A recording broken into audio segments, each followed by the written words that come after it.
ನಮಸ್ತೆ, ನಾನು ನಿಮ್ಮ ವಿಜಯ್ ಅಭ್ಯುದಯ ಚಾನಲ್ಗೆ ಸುಸ್ವಾಗತ. ಇವತ್ತಿನ ಒಂದು ಓಪನಿಂಗ್ಸ್ ಬಂದು HR ವಿಭಾಗದ ಓಪನಿಂಗ್ಸ್ ಆಗಿದೆ. ಅಂದರೆ ಹ್ಯೂಮನ್ ರಿಸೋರ್ಸಸ್ ವಿಭಾಗದ ಓಪನಿಂಗ್ಸ್ ಇದಾಗಿದೆ ಅಂದ್ಕೊಳ್ಳಿ. ಈ ಒಂದು ಓಪನಿಂಗ್ಸ್ ಬಂದು ಮೈಸೂರು ಮತ್ತು ಬೆಂಗಳೂರಿನ ಲೊಕೇಶನ್ನಲ್ಲಿ ಇರ್ತಕ್ಕಂಥದ್ದು. ಯಾವ ಒಂದು ಜಾಗದಲ್ಲಿ ಓಪನಿಂಗ್ಸ್ ನಡೀತಾ ಇದೆ ಅನ್ನೋದಾದರೆ, ಮೊದಲನೆಯದಾಗಿ ಥಾಟ್ ಫೋಕಸ್ ಬಂದು ಮೈಸೂರಿನಲ್ಲಿ ಇರ್ತಕ್ಕಂಥ ಓಪನ್ ಪೊಸಿಷನ್ಸ್ ಆಗಿದೆ. ಇದಾದ ನಂತರ ಬೆಂಗಳೂರಿನಲ್ಲೂ ಕೂಡ ಓಪನ್ ಪೊಸಿಷನ್ಸ್ ನಡೀತಾ ಇದೆ. ಅದು ಎಲ್ಲಿ ಅನ್ನೋದಾದರೆ ಸೋರ್ಸ್ ಇನ್ HR ಸರ್ವಿಸಸ್ ಇವ್ರ ಹತ್ರ ಓಪನ್ ಪೊಸಿಷನ್ಸ್ ಇದೆ. ಇದಾದ ನಂತರ ಪಿಜ್ಜಾ ಹಟ್ಟಲ್ಲಿ ಓಪನ್ ಪೊಸಿಷನ್ಸ್ ಇದೆ HR ಸರ್ವಿಸಸ್ಗೆ. ಸೊ ಇವ್ರ ಹತ್ರ ಏನೇನೆಲ್ಲ ಓಪನ್ ಪೊಸಿಷನ್ ಇದೆ, ಏನೆಲ್ಲ ಎಜುಕೇಷನ್ ಕೇಳ್ತಾ ಇದ್ದಾರೆ, ಏನೆಲ್ಲ ರಿಕ್ವೈರ್ಮೆಂಟ್ಸ್ ಇದೆ ಇವ್ರ ಹತ್ರ ಅಂತ ಇವತ್ತಿನ ಈ ಒಂದು ವಿಡಿಯೋದಲ್ಲಿ ಡೀಟೇಲ್ ಆಗಿ ತಿಳಿದುಕೊಳ್ಳುವ. ಬನ್ನಿ ಇನ್ನೇಕೆ ತಡ, ಈ ಒಂದು ವಿಡಿಯೋನ ಸ್ಟಾರ್ಟ್ ಮಾಡುವ. ಮೊದಲನೆಯದಾಗಿ ಥಾಟ್ ಫೋಕಸಲ್ಲಿ ಇರ್ತಕ್ಕಂಥ ಒಂದು ಓಪನ್ ಪೊಸಿಷನ್ ನೋಡುವ. ಇವ್ರ ಹತ್ರ ಇರ್ತಕ್ಕಂಥ ಓಪನ್ ಪೊಸಿಷನ್ ಬಂದು HR ಅಸೋಸಿಯೇಟ್ ರೋಲ್ ಬಂದು HR ಜನರಲಿಸ್ಟ್ ಅಂದ್ಬಿಟ್ಟು ಈ ಒಂದು ರೋಲ್ಗೆ ಇವ್ರ ಹತ್ರ ಓಪನಿಂಗ್ಸ್ ನಡೀತಾ ಇರ್ತಕ್ಕಂಥದ್ದು. ಈ ಒಂದು ಜಾಬ್ ರೋಲ್ಗೆ ಇವ್ರಿಗೆ ಕೇಳ್ತಕ್ಕಂಥ ಎಜುಕೇಷನ್ ರಿಕ್ವೈರ್ಮೆಂಟ್ ಬಂದು BBA ಅಥವಾ MBA ಇನ್ HR ಅಂತ ಕೇಳ್ತಾ ಇದ್ದಾರೆ. BBA ಅಥವಾ MBA HR ಬ್ಯಾಕ್ಗ್ರೌಂಡ್ ರಿಲೇಟೆಡ್ ಯಾರೆಲ್ಲ ಎಜುಕೇಷನ್ ಕಂಪ್ಲೀಟ್ ಮಾಡಿದ್ದೀರಾ ಅವರೆಲ್ಲ ಈ ಒಂದು ಜಾಬ್ನ ಟ್ರೈ ಮಾಡಬಹುದಾಗಿರುತ್ತೆ. ಈ ಒಂದು ಜಾಬ್ ರೋಲ್ಗೆ ಫ್ರೆಷರ್ಸು ಕೂಡ ಅಪ್ಲೈ ಮಾಡಬಹುದಾಗಿರುತ್ತೆ. ಅದೇ ರೀತಿ ಎಕ್ಸ್ಪೀರಿಯನ್ಸ್ಡ್ ಕ್ಯಾಂಡಿಡೇಟ್ಸ್ ಕೂಡ ಟ್ರೈ ಮಾಡಬಹುದಾಗಿರುತ್ತೆ. ಬಟ್ ಫ್ರೆಷರ್ಸಲ್ಲಿ ಯಾರೆಲ್ಲ ಅಪ್ಲೈ ಮಾಡ್ತಿದ್ದೀರಾ, ಒಂದು ಇನ್ಸ್ಟ್ರಕ್ಷನ್ ಇದೆ. ಏನಪ್ಪ ಅನ್ನೋದಾದರೆ, ಯಾವುದೇ ಥರದ ಆ್ಯಕ್ಟಿವ್ ಬ್ಯಾಕ್ಲಾಗ್ ಇರಬಾರ್ದು. ನಿಮ್ಮದು ಎಲ್ಲ ಕ್ಲಿಯರ್ ಆಗಿದ್ದರೆ ಮಾತ್ರ ಅಪ್ಲೈ ಮಾಡೋಕ್ಕಾಗುತ್ತೆ ಅಂದ್ಕೊಳ್ಳಿ. ಸೊ ಯಾರೆಲ್ಲ ಫ್ರೆಷರ್ಸ್ ಇದ್ದು MBA ಅಥವಾ BBAನ HR ರಿಲೇಟೆಡಲ್ಲಿ ಕಂಪ್ಲೀಟ್ ಮಾಡಿ ಜಾಬ್ಗೆ ಏನಾದರೂ ಹುಡುಕ್ತಾ ಇದ್ದರೆ ಖಂಡಿತವಾಗಿಯೂ ಈ ಒಂದು ಅಪಾರ್ಚುನಿಟಿನ ಯೂಸ್ ಮಾಡಿಕೊಳ್ಳಬಹುದಾಗಿರುತ್ತೆ. ಅದು ಮೈಸೂರಿನ ಲೊಕೇಶನಲ್ಲಿ ನೀವೇನಾದರೂ HR ಸರ್ವಿಸಸ್ ರಿಲೇಟೆಡ್ ಜಾಬ್ ಹುಡುಕ್ತಾ ಇದ್ದರೆ ಖಂಡಿತವಾಗಿಯೂ ಇದೊಂದು ಒಳ್ಳೆಯ ಅಪಾರ್ಚುನಿಟಿ ಆಗಿರುತ್ತೆ, ಯೂಸ್ ಮಾಡಿಕೊಳ್ಳಬಹುದಾಗಿರುತ್ತೆ. ಈ ಒಂದು ಜಾಬ್ ರೋಲ್ ಬಂದು ಮೈಸೂರಿನಲ್ಲಿ ವಾಕಿನ್ ನಡೀತಾ ಇರ್ತಕ್ಕಂಥದ್ದು. ಈ ಒಂದು ವಾಕಿನ್ ನಡೀತಾ ಇರ್ತಕ್ಕಂಥದ್ದು ಬಂದು 28ನೇ ತಾರೀಕಿಂದ ಹಿಡಿದು 30ನೇ ತಾರೀಕು ಮೇವರೆಗೂ ನಡೆಯಲಿದೆ ಅಂದ್ಕೊಳ್ಳಿ. ಇನ್ನೂ ನಿಮಗೆ ಸಮಯ ಇದೆ, ಅದಕ್ಕೋಸ್ಕರ ಈ ಒಂದು ವಿಡಿಯೋನ ಮಾಡ್ತಾ ಇದ್ದೀನಿ. ಯಾರೆಲ್ಲ ಇಂಟ್ರೆಸ್ಟೆಡ್ ಕ್ಯಾಂಡಿಡೇಟ್ಸ್ ಇದ್ದೀರಾ, ಹೋಗ್ಬಿಟ್ಟು ಈ ಒಂದು ಅಪಾರ್ಚುನಿಟಿನ ಗ್ರ್ಯಾಬ್ ಮಾಡಿಕೊಳ್ಳಬಹುದಾಗಿರುತ್ತೆ. ವಾಕಿನ್ನ ಅಟೆಂಡ್ ಮಾಡಿ ಇಂಟರ್ವ್ಯೂನ ಅಟೆಂಡ್ ಆಗಬಹುದಾಗಿರುತ್ತೆ.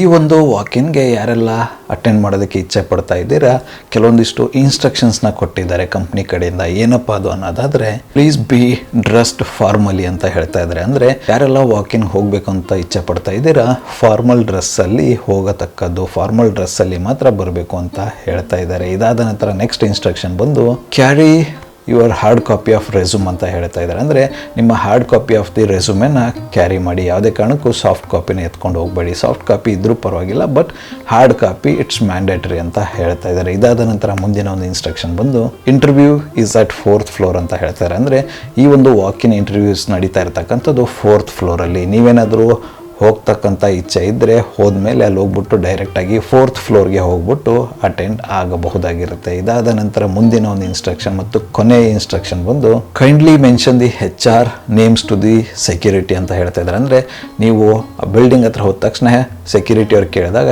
HR ನೇಮ್ನ ಮೆನ್ಷನ್ ಮಾಡಿ ಅಂತ ಹೇಳಿದ್ದಾರೆ. HR ನೇಮ್ ಬಂದು ಅಕ್ಷಯ GR, ಸ್ವಾತಿ B ಅಂತ ಇಬ್ಬರು HR ಕಾಂಟ್ಯಾಕ್ಟ್ನ ಕೊಟ್ಟಿದ್ದಾರೆ. ಅವರ ಒಂದು ಹೆಸರನ್ನ ನೀವು ಮೆನ್ಷನ್ ಮಾಡಿಬಿಟ್ಟು ಒಳಗಡೆಗೆ ಗೆಟ್ ಇನ್ ಆಗಬಹುದಾಗಿರುತ್ತೆ. ಈ ಒಂದು HR ನೇಮ್ನ ನಾನು ಡಿಸ್ಕ್ರಿಪ್ಷನ್ ಬಾಕ್ಸಲ್ಲೂ ಕೂಡ ಹಾಕಿರ್ತೇನಂತೆ. ಅದೇ ರೀತಿ ಈ ಒಂದು ಥಾಟ್ ಫೋಕಸ್ ಅಡ್ರೆಸ್ ಏನಿದೆ ವಾಕಿನ್ ನಡೀತಾ ಇರ್ತಕ್ಕಂಥದ್ದು, ಆ ಒಂದು ಅಡ್ರೆಸ್ನ ಕೂಡ ನಾನು ಡಿಸ್ಕ್ರಿಪ್ಷನ್ ಬಾಕ್ಸಲ್ಲಿ ಮೆನ್ಷನ್ ಮಾಡಿರ್ತೀನಂತೆ. ಸೊ ಯಾರೆಲ್ಲ ಇಂಟ್ರೆಸ್ಟೆಡ್ ಕ್ಯಾಂಡಿಡೇಟ್ಸ್ ಇದ್ದೀರಾ, ಫ್ರೆಷರ್ಸ್ ಇದ್ದು HR ರಿಲೇಟೆಡ್ ಬ್ಯಾಕ್ಗ್ರೌಂಡಲ್ಲಿ ನಿಮ್ಮ ಒಂದು ಕೆರಿಯರ್ ಸ್ಟಾರ್ಟ್ ಮಾಡಬೇಕು ಅನ್ನೋದಾದರೆ, ನಿಮ್ಮ ಒಂದು ಎಜುಕೇಷನ್ ಬ್ಯಾಕ್ಗ್ರೌಂಡ್ ಈ ಒಂದು ರಿಕ್ವೈರ್ಮೆಂಟ್ಸ್ಗೆ ಮ್ಯಾಚ್ ಆಗುತ್ತೆ ಅನ್ನೋದಾದರೆ ಖಂಡಿತವಾಗಿಯೂ ಈ ಒಂದು ವಾಕಿನ್ನ ಅಟೆಂಡ್ ಮಾಡಬಹುದಾಗಿರುತ್ತೆ. ನಾನು ಆವಾಗಲೇ ಹೇಳ್ದಂಗೆ ಡೀಟೇಲ್ಸ್ನ ಡಿಸ್ಕ್ರಿಪ್ಷನ್ ಬಾಕ್ಸಲ್ಲಿ ಕೊಟ್ಟಿರ್ತೀರಂತೆ. ಹೋಗ್ಬಿಟ್ಟು ತಪ್ಪದೆ ವಾಕಿನ್ನ ಅಟೆಂಡ್ ಮಾಡಿ. ಅದೇ ಥರ ಕೊಟ್ಟಿರ್ತಕ್ಕಂಥ ಇನ್ಸ್ಟ್ರಕ್ಷನ್ನ ವಿತೌಟ್ ಫೇಲ್ ಫಾಲೋ ಮಾಡಿ. ಸೊ ಇದಾದ ನಂತರ ಇರತಕ್ಕಂಥ ಮುಂದಿನ ಒಂದು ಓಪನ್ ಪೊಸಿಷನ್ ಬಂದು ಸೋರ್ಸ್ ಇನ್ HR ಸರ್ವಿಸಸ್. ಇವ್ರ ಹತ್ರ ಇರ್ತಕ್ಕಂಥ ಓಪನ್ ಪೊಸಿಷನ್ ಯಾವುದು ಅನ್ನೋದಾದರೆ ಎಕ್ಸಿಕ್ಯೂಟಿವ್ HR ಅಥವಾ ಸೀನಿಯರ್ ಎಕ್ಸಿಕ್ಯೂಟಿವ್ HR. ಈ ಒಂದು ರೋಲ್ಗೆ ಇವ್ರ ಹತ್ರ ಓಪನಿಂಗ್ಸ್ ನಡೀತಾ ಇರತಕ್ಕಂಥದ್ದು. ಈ ಒಂದು ಜಾಬ್ ರೋಲ್ಗೆ ಇವರು ಕೇಳ್ತಕ್ಕಂಥ ಎಜುಕೇಷನ್ ಬ್ಯಾಕ್ಗ್ರೌಂಡ್ ಬಂದು MSW HR ಅಂತ ಹೇಳ್ತಾ ಇದ್ದಾರೆ. ಅಂದರೆ MSW ಅಲ್ಲಿ HR ಮುಗಿಸಿದ್ರೆ ಈ ಒಂದು ಜಾಬ್ನ ಟ್ರೈ ಮಾಡಬಹುದಾಗಿರುತ್ತೆ.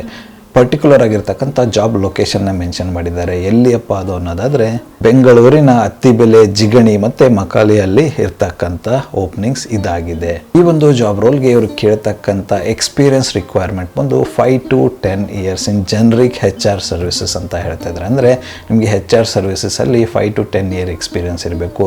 ಸೊ ನಿಮಗೇನಾದರೂ ಎಜುಕೇಷನ್ ಬ್ಯಾಕ್ಗ್ರೌಂಡ್ ಮ್ಯಾಚ್ ಆಗಿ 5 to 10 years ಎಕ್ಸ್ಪೀರಿಯನ್ಸ್ ಇದ್ದು ಜಾಬ್ ಚೇಂಜ್ಗೆ ಹುಡುಕ್ತಾ ಇದ್ದರೆ ಖಂಡಿತವಾಗಿಯೂ ಈ ಒಂದು ಜಾಬನ್ನು ಟ್ರೈ ಮಾಡಬಹುದಾಗಿರುತ್ತೆ. ಈ ಒಂದು ಜಾಬ್ ರೋಲ್ಗೆ ಕೆಲವೊಂದಿಷ್ಟು ರಿಕ್ವೈರ್ಮೆಂಟ್ನ ಮೆನ್ಷನ್ ಮಾಡಿದ್ದಾರೆ. ಏನಪ್ಪ ಅದು ಅನ್ನೋದಾದರೆ ರಿಕ್ರೂಟ್ಮೆಂಟ್ ಮತ್ತು ಮ್ಯಾನ್ ಪವರ್ ಪ್ಲಾನಿಂಗಲ್ಲಿ ಎಕ್ಸ್ಪೀರಿಯನ್ಸ್ ಇರಬೇಕು ಅಂತ ಹೇಳ್ತಾ ಇದ್ದಾರೆ. ಅದ್ರ ಬಗ್ಗೆ ಐಡಿಯಾ ಇರಬೇಕು ಅಂತ ಹೇಳ್ತಾ ಇದ್ದಾರೆ. ಅದಾದ ನಂತರ should be able to speak Kannada fluently ಅಂತ ಹೇಳ್ತಿದ್ದಾರೆ. ಅಂದರೆ ನಿಮಗೆ ಕನ್ನಡ ಲ್ಯಾಂಗ್ವೇಜ್ ಫ್ಲೂಯೆಂಟ್ ಆಗಿ ಮಾತಾಡೋದಕ್ಕೆ ಬರಬೇಕು ಅಂತ ಹೇಳ್ತಾ ಇದ್ದಾರೆ. ಇದಾದ ನಂತರ ಮುಂದಿನ ರಿಕ್ವೈರ್ಮೆಂಟ್ ಬಂದು PMS training and general administration ಅಂತ ಹೇಳ್ತಾ ಇದ್ದಾರೆ. ಇದಾದ ನಂತರ maintain 100% legal and statutory compliance ಅಂತ ಹೇಳ್ತಾ ಇದ್ದಾರೆ. ಇದಾದ ನಂತರ ಹ್ಯಾಂಡ್ಲಿಂಗ್ IR ಮತ್ತು ಡಿಸಿಪ್ಲಿನರಿ ಪ್ರೊಸೀಜರ್ಸ್ ಅಂತ ಹೇಳ್ತಾ ಇದ್ದಾರೆ. ಇದಾದ ನಂತರ end to end plan HR process ಅಂತ ಹೇಳ್ತಾ ಇದ್ದಾರೆ. ಇದಾದ ನಂತರ government liaisoning on factory fire and KSPCB ಅಂತ ಹೇಳ್ತಾ ಇದ್ದಾರೆ. ಇದಾದ ನಂತರ ಕೊನೆಯ ಒಂದು ರಿಕ್ವೈರ್ಮೆಂಟ್ ಏನಪ್ಪ ಅನ್ನೋದಾದರೆ ಕಾಂಟ್ರಾಕ್ಟ್ ಲೇಬರ್ ಮ್ಯಾನೇಜ್ಮೆಂಟ್. ಸೊ ಈ ಒಂದು ಎಲ್ಲ ರಿಕ್ವೈರ್ಮೆಂಟ್ಸು ಕಂಪ್ನಿ ಕಡೆಯಿಂದ ಇರತಕ್ಕಂಥದ್ದು. ನಿಮ್ಮ ಒಂದು ಎಜುಕೇಷನ್ ಬ್ಯಾಕ್ಗ್ರೌಂಡ್ ಆಗಿರ್ಬೋದು ಅಥವಾ ನಿಮ್ಮ ಒಂದು ಎಕ್ಸ್ಪೀರಿಯೆನ್ಸ್ ಆಗಿರ್ಬೋದು ಅಥವಾ ಇವರ ಒಂದು ರಿಕ್ವೈರ್ಮೆಂಟ್ಸ್ಗೆ ನಿಮ್ಮ ಒಂದು ಪ್ರೊಫೈಲ್ ಫಿಟ್ ಆಗುತ್ತೆ ಅನ್ನೋದಾದರೆ ಖಂಡಿತವಾಗಿಯೂ ಈ ಒಂದು ಜಾಬ್ ರೋಲ್ನ ಟ್ರೈ ಮಾಡಬಹುದಾಗಿರುತ್ತೆ. ಯಾರೆಲ್ಲ ಇಂಟ್ರೆಸ್ಟೆಡ್ ಕ್ಯಾಂಡಿಡೇಟ್ಸ್ ಇದ್ದೀರಾ, ನಿಮ್ಮ ಒಂದು ಪ್ರೊಫೈಲ್ ಫಿಟ್ ಆಗುತ್ತೆ ಅನ್ನೋದಾದರೆ ಖಂಡಿತವಾಗಿ ಟ್ರೈ ಮಾಡಬಹುದಾಗಿರುತ್ತೆ. ಅಪ್ಲೈ ಮಾಡೋದಕ್ಕೆ ಅವರ ಒಂದು ಇಮೇಲ್ ಐಡಿನ ನಾನು ಡಿಸ್ಕ್ರಿಪ್ಷನ್ ಬಾಕ್ಸಲ್ಲಿ ಕೊಟ್ಟಿರ್ತೀನಿ ಅಂತೆ. ಆ ಒಂದು ಇಮೇಲ್ ಐಡಿಗೆ ನಿಮ್ಮ ಅಪ್ಡೇಟೆಡ್ ರೆಸ್ಯೂಮೆ ಕಳಿಸೋದ್ರ ಮೂಲಕ ಅಪ್ಲೈ ಮಾಡಬಹುದಾಗಿರುತ್ತೆ. ಇದಾದ ನಂತರ ಇರತಕ್ಕಂಥ ಮುಂದಿನ ಒಂದು ಓಪನ್ ಪೊಸಿಷನ್ ಇವರ ಹತ್ರ ಯಾವುದು ಅನ್ನೋದಾದರೆ ಸೀನಿಯರ್ ಎಕ್ಸಿಕ್ಯೂಟಿವ್ ಕಾರ್ಪೊರೇಟ್ HR. ಈ ಒಂದು ಪೊಸಿಷನ್ಗೂ ಕೂಡ ಇವ್ರ ಹತ್ರ ಓಪನಿಂಗ್ಸ್ ನಡೀತಾ ಇರತಕ್ಕಂಥದ್ದು. ಈ ಒಂದು ಜಾಬ್ ರೋಲ್ಗೆ ಇವರು ಕೇಳ್ತಕ್ಕಂಥ ಎಜುಕೇಷನ್ ಬ್ಯಾಕ್ಗ್ರೌಂಡ್ ಬಂದು MBA in HR are related field ಅಂತ ಹೇಳ್ತಾ ಇದ್ದಾರೆ. MBAನ HR ಅಲ್ಲಿ ಅಥವಾ ರಿಲೇಟೆಡ್ ಫೀಲ್ಡಲ್ಲಿ ಕಂಪ್ಲೀಟ್ ಮಾಡಿದರೆ ಓಕೆ ಅಂತ ಹೇಳ್ತಾ ಇದ್ದಾರೆ. ಈ ಒಂದು ಜಾಬ್ ಲೊಕೇಶನ್ ಬಂದು ಬೆಂಗಳೂರು ಸೌತ್ನಲ್ಲಿ ಇರ್ತಕ್ಕಂಥದ್ದು. ಈ ಒಂದು ಜಾಬ್ ರೋಲ್ಗೆ ಇವರು ಕೇಳ್ತಕ್ಕಂಥ ಎಕ್ಸ್ಪೀರಿಯನ್ಸ್ ರಿಕ್ವೈರ್ಮೆಂಟ್ ಬಂದು 4 to 8 years ಅಂತ ಹೇಳ್ತಾ ಇದ್ದಾರೆ. ಈ ಒಂದು 4 to 8 year ಎಕ್ಸ್ಪೀರಿಯನ್ಸ್ ಬಂದು ಕೋರ್ HR ಕಾರ್ಪೊರೇಟ್ ಫಂಕ್ಷನ್ಸ್ ಅಲ್ಲಿ ಆಗಿರಬೇಕು ಅಂತ ಹೇಳ್ತಾ ಇರತಕ್ಕಂಥದ್ದು. ಇದಾದ ನಂತರ core HR functions in corporate with manufacturing exposure ಅಂತ ಹೇಳ್ತಾ ಇದ್ದಾರೆ. ಸೊ ನಿಮ್ಮ ಒಂದು 4 to 8 year ಎಕ್ಸ್ಪೀರಿಯೆನ್ಸು ಇವರ ಒಂದು ರಿಕ್ವೈರ್ಮೆಂಟ್ ಪ್ರಕಾರ ಇತ್ತು ಅಂದರೆ ಟ್ರೈ ಮಾಡ್ಬೋದಾಗಿರುತ್ತೆ.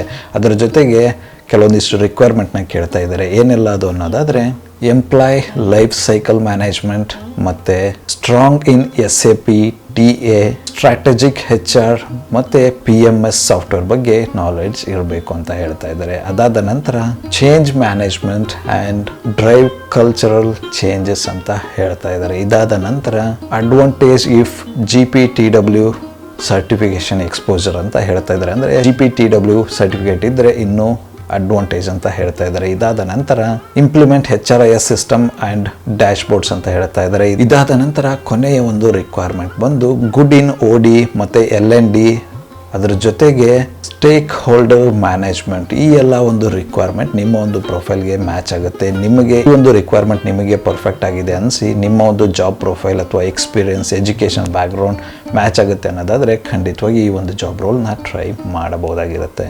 ನೀವೇನಾದರೂ ಈ ಒಂದು ಜಾಬ್ ರೋಲ್ಗೆ ಇಂಟ್ರೆಸ್ಟೆಡ್ ಆಗಿದ್ದು ನಿಮ್ಮ ಪ್ರೊಫೈಲ್ ಫಿಟ್ ಅನಿಸಿದರೆ ಟ್ರೈ ಮಾಡಬೇಕು ಅನ್ನೋದಾದರೆ ಅವರ ಒಂದು ಇಮೇಲ್ ಐಡಿನ ನಾನು ಡಿಸ್ಕ್ರಿಪ್ಷನ್ ಬಾಕ್ಸಲ್ಲಿ ಕೊಟ್ಟಿರ್ತೇನಂತೆ. ಅವರ ಒಂದು ಇಮೇಲ್ ಐಡಿಗೆ ನಿಮ್ಮ ಅಪ್ಡೇಟೆಡ್ ರೆಸ್ಯೂಮೆನ ಕಳಿಸೋದ್ರ ಮೂಲಕ ಅಪ್ಲೈ ಮಾಡಬಹುದಾಗಿರುತ್ತೆ.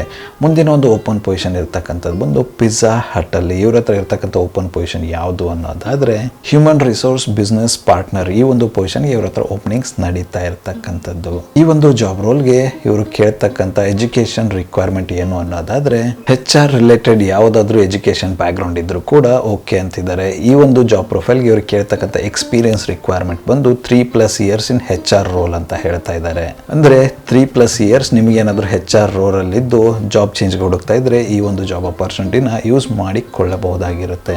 ಈ ಒಂದು ಜಾಬ್ ರೋಲ್ಗೆ ಕೆಲವೊಂದಿಷ್ಟು ರೋಲ್ಸ್ ಆ್ಯಂಡ್ ರೆಸ್ಪಾನ್ಸಿಬಿಲಿಟೀಸ್ನ ಕೊಟ್ಟಿದ್ದಾರೆ. ಏನಪ್ಪಾ ಅದು ಅನ್ನೋದಾದರೆ ಮೊದಲನೇದಾಗಿ 3+ ಇಯರ್ಸ್ ಆಫ್ ಎಕ್ಸ್ಪೀರಿಯನ್ಸ್ ಅಂತ ಹೇಳ್ತಾ ಇದ್ದಾರೆ. ಅದು ಬಂದು preferably in the retail or food and beverage industry ಅಂತ ಹೇಳ್ತಾ ಇದ್ದಾರೆ. ಯಾಕಂದರೆ ಪಿಜ್ಜಾ ಹಟ್ ಬಂದು food and beverage industry related ಆಗಿರೋದ್ರಿಂದ ಈ ಒಂದು ರಿಕ್ವೈರ್ಮೆಂಟ್ನ ಇವರು ಕೇಳ್ತಾ ಇದ್ದಾರೆ. ಇದಾದ ನಂತರ ಮುಂದಿನ ಒಂದು ರಿಕ್ವೈರ್ಮೆಂಟ್ ಮತ್ತು ರೆಸ್ಪಾನ್ಸಿಬಿಲಿಟೀಸ್ ಏನು ಅನ್ನೋದಾದರೆ, this role is pivoting in aligning HR strategies with business objectives, fostering a positive work environment and driving organizational effectiveness ಅಂತ ಹೇಳ್ತಾ ಇದ್ದಾರೆ. ಇದಾದ ನಂತರ ಮುಂದಿನ ಒಂದು ರೋಲ್ಸ್ ಆ್ಯಂಡ್ ರೆಸ್ಪಾನ್ಸಿಬಿಲಿಟಿ ಬಂದು experience in managing HR functions across multiple locations or stores ಅಂತ ಹೇಳ್ತಾ ಇದ್ದಾರೆ. ಸೊ ಏನಪ್ಪ ಅನ್ನೋದಾದರೆ, ಮಲ್ಟಿಪಲ್ ಲೊಕೇಶನ್ಸಲ್ಲಿ ಇವರ ಸ್ಟೋರ್ ಲೊಕೇಟ್ ಆಗಿರುತ್ತೆ. ಆ ಒಂದು ಫಂಕ್ಷನಾಲಿಟಿನ ಕೂಡ ಮೇಂಟೈನ್ ಮಾಡ್ತಕ್ಕಂಥ ಜವಾಬ್ದಾರಿ ನಿಮ್ಮದಾಗಿರುತ್ತೆ ಅಂತ ಹೇಳ್ತಾ ಇದ್ದಾರೆ.